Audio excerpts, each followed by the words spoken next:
सरकारी हॉस्टेलमधील जेवणात सरडा विषबाधेमुळे 100 मुलांची तब्येत बिघडली. मराठवाड्यातील संतापजनक प्रकार. सुरेश रैनाने अमेरिकेचे मैदान गाजवले. स्फोटक फलंदाजीने शाकिब अल हसनला धुतले. अक्षय शिंदेच्या एन्काउंटर प्रकरण दाबण्यासाठी पीडितेच्या आईचा गंभीर आरोप. अभिमानास्पद देशातील पहिले संविधान भवन महाराष्ट्रात. मनपाकडून 120 कोटींची निविदा प्रसिद्ध. मुंबईत भल्या पहाटे अग्नितांडव. एकाच कुटुंबातील 7 जणांचा होरपळून मृत्यू. 2 चिमुकल्यांचा समावेश.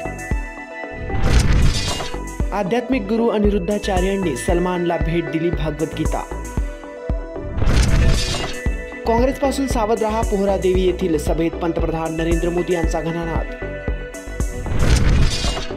सातारा लोणंद मार्गावरील वाहतूक उद्यापासून 10 दिवस बंद राहणार.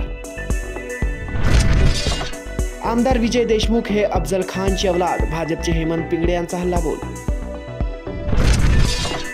छत्रपती शिवाजी महाराजांची विचारधारा. संविधानाचे रक्षण करा. राहुल गांधी यांचे आवाहन. चेंबूरमध्ये अग्नितांडव. एकाच कुटुंबातील 5 जणांना अग्नीत होरपळून मृत्यू. देशाची राजधानी महाराष्ट्रात हलवा. संजय राऊत यांनी पंतप्रधानांना सुनावले. महाराष्ट्र वैद्यकीय आणि आरोग्य सेवेचा निकाल जाहीर. 283 जणांना ऑनलाईन नियुक्तीचे आदेश. भरधाव ट्रकने चिरडले. 10 गायी दगावल्या. नागपुरातील घटना. राज ठाकरेंच्या उपस्थितीत बैठकीला सुरुवात. उत्तर महाराष्ट्राचा घेणार आढावा. आज मुंबईत होणाऱ्या स्वराज्य पक्षाच्या आंदोलनाला नाशिकहून कार्यकर्ते रवाना. निक्कीला फुल सपोर्ट करा. बिग बॉसची ट्रॉफी आपलीच. नंदुरबारकरांनी काढली मिरवणूक. आमदार रोहित पवारांचा नवा डाव. चुलत्यावर टीका तर पुतण्याबरोबर गुप्तगू. आनंदाची बातमी. आजच बँक खातं तपासा. लाडक्या बहिणींच्या खात्यात पुन्हा 3000 रुपये जमा.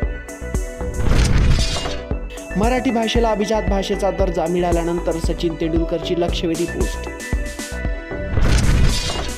किल्ल्यातरीत मुसळधार. तोरणा नदीला पूर. निलंगा तालुक्यातील शेतकऱ्यांचे सोयाबीन पाण्यात. पंडित जवाहरलाल नेहरू यांच्या हस्ते पुण्यात खडकवासला येथे इमारतीची नोकशिला बसवण्यात आली. मुख्यमंत्र्यांच्या हस्ते बुधवारी धामणी प्रकल्पाचा धडभरणी शुभारंभ. नाशिक पोलिसालाच चाकू खुपसला. दिंडोरी येथील घटना.